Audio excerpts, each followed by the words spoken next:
down. Broke the one tackle but couldn't spring himself free. The offense staying out. They're going to go on 4th and 2. They'll try and run for it. And he picks up the first down yardage as he takes it down to the 16. A solid pickup of 5 and a very solid 4th down conversion. And defensively, pure frustration. First down. Running game working. They'll stick with it on 1st down. This will be stopped about 2 yards shy of the marker.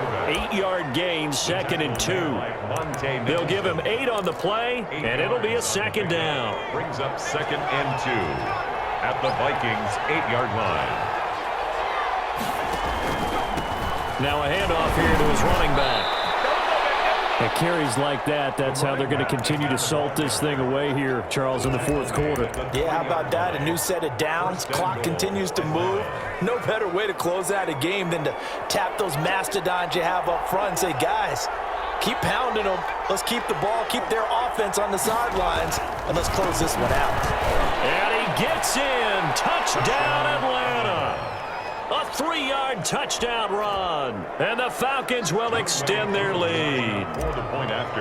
And that rushing touchdown is 4th, puts him just 1 shy of the NFL record in a single game. And we all know he would love to get to that record and even beyond it, but he doesn't need to in order to impress in this one, does he? What a performance. What an absolute great game that he's had here in this one. That'll be taken about a yard deep. And he'll be stopped right around where he would have been had he gone down to a knee, maybe a yard shy of there at the 24.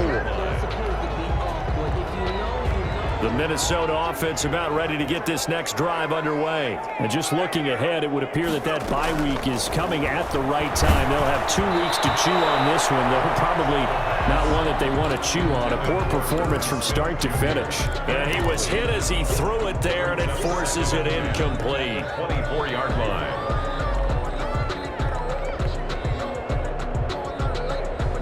From the 24, they'll go again on 2nd and 10.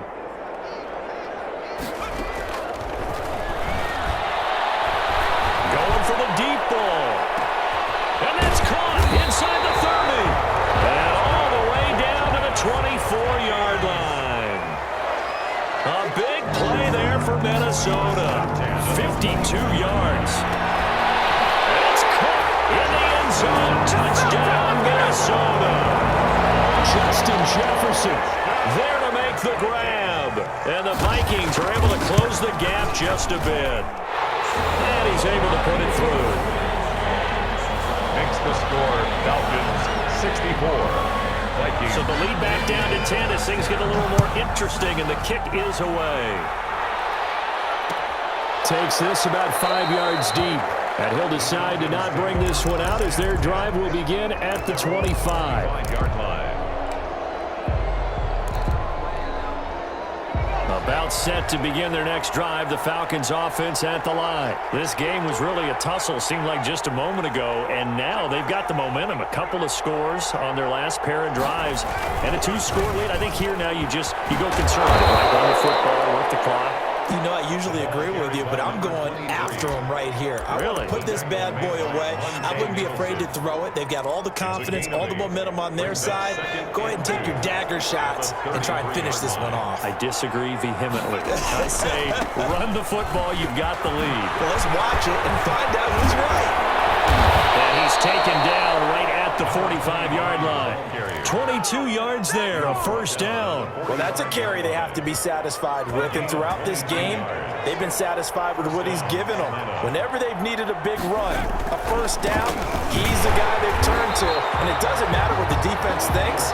They've got the confidence to keep handing it to him and keep picking up good yardage. On this day, the ground has been his, but at least on that individual play, we just saw the defense finally with a win. Yeah, they finally got one, and that's a win for them, but all game long, he's seen the holes, and they've been huge for him. Kind of like a baseball hitter in the zone. The ball seems bigger, and he's just whacking it. These guys, they've got it going today. Looking to throw on 2nd down.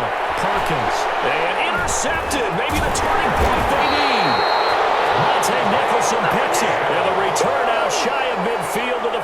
6-yard line. Well, holding on to the lead at this stage in the second half, those are the types of plays you really want to try and stay away from. And when you're a rookie, keeping your focus is something that you still have to work on all the time because there's so many distractions around you between the crowd noise and your coaches and your teammates. But the other part, you've got to learn how to finish. It's the 2 F's for a rookie quarterback.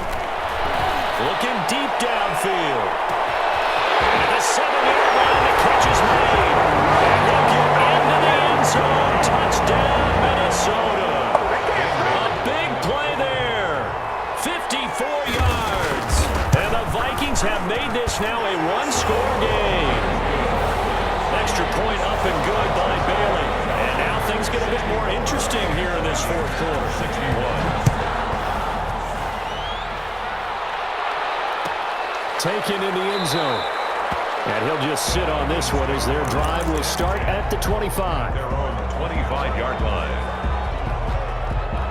About set to begin their next drive, the Falcons offense at the line. After the touchdown we just saw, we have a brand new ball game. And now look at the situation. You've got plenty of time on the clock. Defensively, they have 3 timeouts. So do you run the football here or do you throw it? I think you have that full conversation with your offensive unit, and you tell them, here's the situation. They've got all their timeouts, so we are not going to play this conservatively. We've got to attack them. We've got to make them use those, gain the ground that we need in order to put this game away.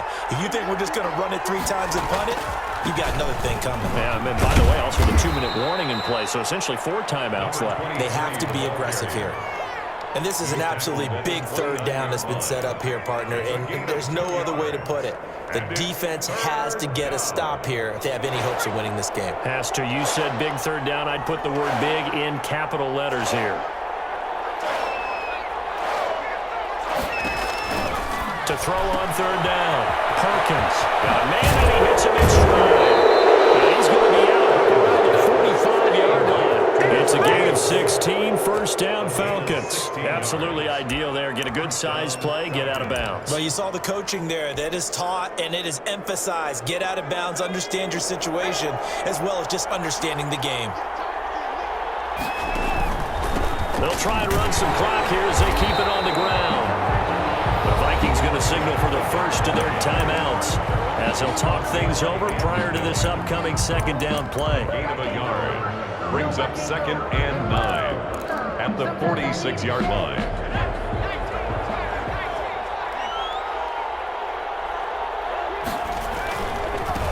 Now they try the right side here.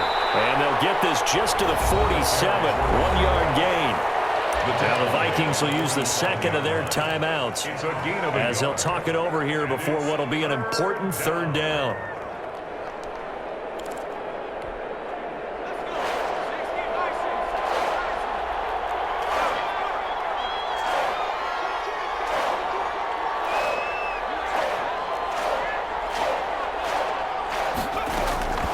From the gun, Perkins. And look at this. They get the turnover they needed. It's intercepted. Picked up by Josh Jones. And a super return as he gets us all the way down inside the 25-yard line. And you have to wonder, Charles, a game like this, 5 interceptions, what does this do to the psyche of a young quarterback? Well, based on the fact that he's still out there and he threw a 5th interception, I'm wondering if his head coach believes that he's really strong mentally and wants him to play through it. Because otherwise, you need to get him out and fight another day because this could leave lasting damage if he keeps throwing interceptions. Now the Falcons going to use one of their timeouts. It's just their first. They've got 2 more to use here in the final stages. On the ground, Geis. And this one will wind up with him losing yardage back to the 4-yard line. It's a loss of a yard there, and now 2nd down. And this is caught. Touchdown. And they've taken the lead here in the final minute. Wow, I know it's a never-say-never situation, but to me, that looks like that's the one that's going to finish them off. The score that puts them in front here late, but now you got to rally your kick team, don't you, and say the last thing we need is a big return. And what happens is guys get overeager, get out of their lane because they're so excited they want to make the last tackle. You mess up, could come back at you a long way. The kickoff team on the field now as they will send this one away. And this will make it into the end zone. And he'll be dropped at the 21-yard line. So bringing it out of the end zone proves not a good decision. Loses him about 4 yards.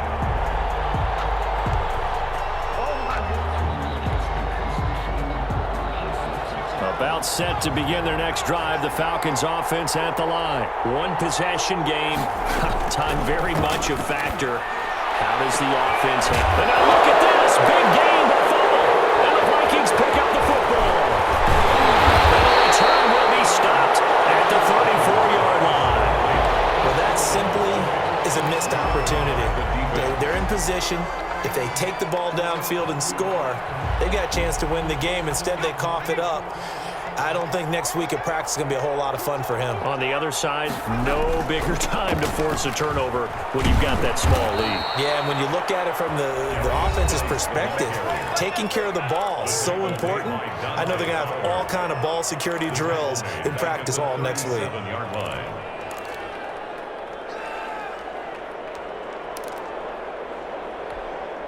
So now they have to contend with 2nd and 13 after the first down run goes backwards. They stay on the ground. Geis again. And he'll take this one down to the 36. Falcons going to use their 3rd and final timeout as they stop it with 28 seconds to go in this football game.